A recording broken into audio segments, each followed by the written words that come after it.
வணக்கம். ஔவையாருடைய ஆத்திச்சூடி. அறம் செய்ய விரும்பு ஆறுவது சினம் இயல்வது கரவேல்.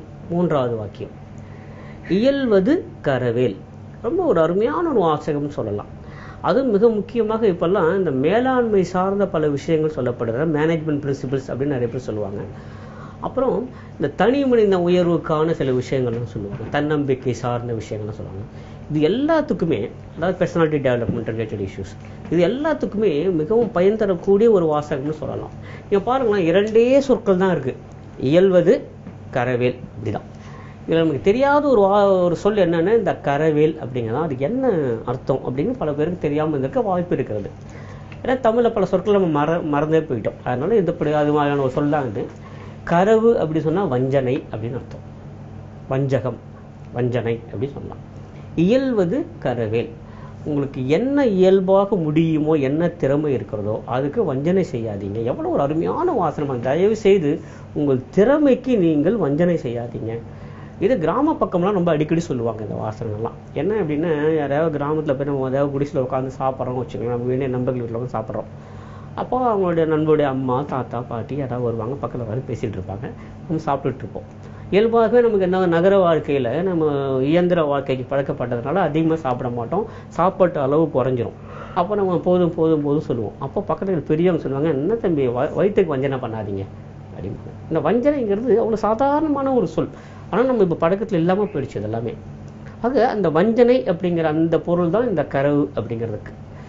இயல்வது கரவேல். Do not do injustice to your potentials. எவ்வளோ ஒரு அருமையான வாசகம் பாருங்களேன். உங்களுடைய திறமை என்ன இருக்கிறதோ அந்த திறமைக்கு தயவு செய்து வஞ்சகம் பண்ணாதீங்க. யாராவது சொல்லியிருப்பாங்களா பாருங்களேன், எந்த ஒரு சிந்தனையாளராக உலக அளவில் இந்த மாதிரி சொல்லியிருப்பாங்களா? உங்களுக்கு எது இயலுமோ அது தயவு செஞ்சு பண்ணுங்க. இயல்வதுங்கிற நம்முடைய திறமை அடிப்படையை வச்சு, சரிங்களா? நம்முடைய திறமை, நம்முடைய புலமை என்ன இருக்குன்னு பாருங்க, தயவு செய்து அதுக்கு வஞ்சனை பண்ணாதீங்க. இயல்வது கரவேல். இது 2 விதமாக எடுத்துக்கலாம். ஒன்று, வஞ்சனை செய்யாதீர்கள் அப்படி வச்சுக்கலாம். அல்லது இன்னமும் நெருக்கமாக நமக்கு புரியுற மாதிரி சொன்னால் தயவு செய்து தள்ளி போடாதீங்க. இதையும் பார்ப்போம், 2மே பார்ப்போம் என்ன சொல்கிறாங்க அப்படின்னு சொல்லிட்டு. இயல்வது கரவேல். உங்களால் எது இயலுமோ, உங்களால் எது முடியுமோ அதற்கு தயவு செய்து வஞ்சகம் செய்யாதீர்கள். யோசிச்சு பாருங்களேன், இதெல்லாம் எந்த அளவுக்கு வேண்டிய ஒரு மிக முக்கியமான ஒரு அறிவுரை பாருங்களேன். அலுவலகத்துக்கு போகிறோம், 6 மணி நேரம் வேலை செய்கிறோம், 8 மணி நேரம் வேலை செய்கிறோம், இல்லை 4 மணி நேரம் வேலை செய்கிறோம். நம்மளால் முடியும், என்னெல்லாம் முடியுமோ அதை தயவுசெய்து செய்வோமே, ஏன் கூடாது? யோசிச்சு பாருங்களேன். வீட்டில் இருக்கோம், சும்மா தான் உட்காந்துருக்கோம், காலையிலேருந்து மாலை வரைக்கும் எவ்வளோ நேரம் நமக்கு ஓய்வான நேரம் கிடைக்குது, எவ்வளோ நல்ல நல்ல விஷயங்கள்லாம் பண்ண முடியும். ஆனால் பண்ணுறோமா? இல்லை.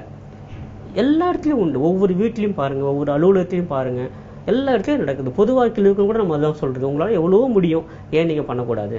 பல பேர் கேட்குறாங்க, இவருக்கு எவ்வளவு ஒரு மிகப்பெரிய ஒரு அதிகாரத்தை நம்ம கொடுத்துருக்கோம், எவ்வளவோ நல்லது பண்ணியிருக்கலாமே அப்படின்னு சொல்கிறாங்க இல்லையா? அதுக்கு என்ன அர்த்தம் அப்படின்னா, முடியும், இயலும், ஆனால் செய்யறதில்லை, அதுக்கு வஞ்சனை பண்ணிட்டோமே அப்படின்னா. இப்போது ஒரு பள்ளிக்கு தலைமை ஆசிரியர் இருக்கும் வச்சுங்களேன். அப்போ என்னால் என்னெல்லாம் பண்ண முடியும்? இந்த பள்ளியில் உள்ள ஆசிரியர்கள்லாம் என்னோட கட்டுப்பாட்டில் இருக்காங்க, அங்கே இருக்கிற மாணவிகள்லாம் என்னோட கட்டுப்பாட்டில் இருக்காங்க, அங்கே இருக்கிற பணியாளர்கள் என்னோட கட்டுப்பாட்டில் இருக்காங்க, அந்த பள்ளியை சுற்றுப்புறம் என்னோட கட்டுப்பாட்டில் இருக்குது. எவ்வளோலாம் என்னால் பண்ண முடியும்? யோசிச்சு பாருங்களேன். எல்லாம் விரும்பினா அந்த நேரத்துக்கு போகிறாங்களா, இப்போ ஸ்கூலுக்கு கிளாஸில் உட்காந்துட்டாங்களா, திரும்பி வந்துட்டாங்களா, அது மட்டும் பார்க்கணுடைய வேலை இல்லை. என்னால் இன்னும் பல விஷயங்கள் என்னால் பண்ண முடியும். அது பண்ணலை அப்படின்னா என்னுடைய எனக்கு எது இயலுமோ அதற்கு நான் வஞ்சனை செஞ்சுட்டேன்னு அர்த்தம். அவ்வளோதான், வேறு ஒன்றுமே இல்லை. சே ஃபார் எக்ஸாம்பிள், குழந்தைங்களுக்கு, இதெல்லாம் குழந்தைங்களுக்கான தான். ஆத்திச்சூடிங்கிறது அடிப்படையில் குழந்தைங்களுக்காக சொன்னது தான். இயல்வது கரவேல். இப்போ ஒரு ஹோம்ஒர்க் கொடுத்துருக்காங்க, நம்ம பண்ணுறோம். 1 மணி நேரம் ஆகுது, 2 மணி நேரம் ஆகுது ஹோம்ஒர்க் பண்ணுறதுக்கு. ஒரு நாள் என்ன பண்ணிட்டாங்கன்னா கிளாஸில், நாளைக்கு உங்களுக்கு ஹோம்ஒர்க் இல்லை, நீங்கள் விட்டுடுங்க அப்படின்னா, அப்போ அன்றைக்கு மாலை கூட அந்த 1 மணி நேரம் 2 மணி நேரம் ஓய்வாக தான் இருக்க போகிறோம். அப்போ வேறு ஏதாவது ஒன்று எடுத்து பண்ண முடியும். ஆனால் எத்தனை பேர் பண்ணுறோம்? யோசிச்சு பாருங்களேன். ஹோம்ஒர்க் பண்ண வேண்டிய நேரத்தில் ஹோம்ஒர்க் இல்லைங்கிற போது வேறு எதாவது பண்ண முடியுமா, முடியாதா அப்படின்னு யோசிச்சு பார்த்தோம்னா முடியும், ஆனால் பண்ணுறதில்லை. அப்படின்னு என்ன அர்த்தம்? நம்மளால் முடியும் ஆனால் செய்வதில்லை அப்படின்னா நம்முடைய சக்திக்கு நாம் வஞ்சனை செஞ்சிட்டோம். அது தயவு செஞ்சு செய்யாதீங்க. ரொம்ப ஒரு அருமையான ஒரு கான்செப்ட், ரொம்ப ஒரு நுண்ணிய கான்செப்ட்னு கூட சொல்லலாம். இது ரொம்ப இயல்பாக குழந்தைக்கு வேண்டிய மாதிரி கொண்டு போய் கொடுத்துட்டாங்க. இல்லை என்ன ஒரே ஒரு கஷ்டமான ஒரு விஷயம் அப்படின்னா, மிக பல நூற்றாண்டுகளுக்கு முன்பு சொன்னதுனால சில சொற்கள் நமக்கு புழக்கத்தில் இல்லாமல் போயிடுச்சு. அதில் இந்த கரவேல் அப்படிங்கிறது ஒன்று, வஞ்சகம் செய்யல் அப்படின்னு அர்த்தம். சரி, அடுத்து தள்ளி போடாதீர்கள்ங்கிற ஒரு அர்த்தத்திலையும் எடுத்துக்கலாம். இயல்வது கரவேல். இன்னைக்கு எனக்கு என்ன முடியுமோ அதை இன்னைக்கே செய்யலாம், அதை நான் ஏன் தள்ளி போடணும்? தவிர தள்ளி போடாதீங்க. அதுவும் ஒருத்த வஞ்சனை செய்கிற மாதிரி தான், வேற ஒன்றுமே ஒன்றுமே இல்லை, நிறைய துணி சேர்ந்துருக்கு, வாரத்துக்கு ஒரு முறை துவைக்கணும் அப்படியே வச்சுருக்கோம். திடீர்னு போக்குவரத்து வேலை நிறுத்தம் வந்துடுச்சு, சரிங்களா? இன்றைக்கி கையில் ஏகப்பட்ட துணிகள் இருக்குது, இன்றைக்கி சும்மா தானே இருக்கும், அது பண்ணலாமா அப்படின்னா நிச்சயமாக பண்ணலாம். ஏன்னா இப்போது இயலும், அது இயல்வதற்கு வாய்ப்பு இருக்கிறது, ஒரு சாத்தியம் இருக்கிறது போது பண்ணலாம். அவங்க என்ன சொல்கிறாங்கன்னா, எது எத்தனை சீக்கிரம் செய்வதற்கு சாத்தியம் இருக்கிறதோ அதனை அத்தனை சீக்கிரம் செய்து முடிப்போம். இதுவும் இதில் தான் அடங்கியிருக்கு, இயல்வது கரைவேல தான் அடங்கியிருக்கு. ஆக 2 விஷயங்களை சொல்கிறாங்க. ஒன்று, எந்த நேரத்தில் அது சாத்தியப்படுகிறதோ, எந்த நேரத்தில் அது இயலுகிறதோ அப்போவே பண்ணிடலாம், தள்ளி போடாதீங்க. ஒன்று. இரண்டாவது, உங்களுடைய திறமைக்கு புலமைக்கு எதுவெல்லாம் முடியுமோ தயவு செய்து அது பண்ணுங்க, அது வஞ்சனை செய்யாதீங்க. எவ்வளோ நல்ல விஷயம் பாருங்களேன், எவ்வளோ மிகப்பெரிய திறமை நாமளே பார்க்குறோம். எவ்வளோ ஒரு சர்வ வல்லமை பொருந்திய ஒரு பதவியில் வந்து உட்காந்தாச்சு, நம்ம எவ்வளோ நல்லது பண்ணியிருக்கலாம். எல்லாம் தெருவில் போகிறவங்களாம் பாருங்க, நாங்கள் இதை வச்சு எவ்வளோ நல்லது பண்ணியிருக்கலாமே அப்படி பேசுகிறாங்க. அப்படி என்ன அர்த்தம்?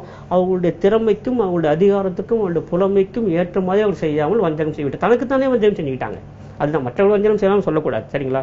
அது நம்முடைய வேலையும் இல்லை. என்ன சொல்கிறாங்க குழந்தைங்களுக்கு, உங்களுக்கு இது முடியும் இல்லை, ஏன் பண்ணக்கூடாது?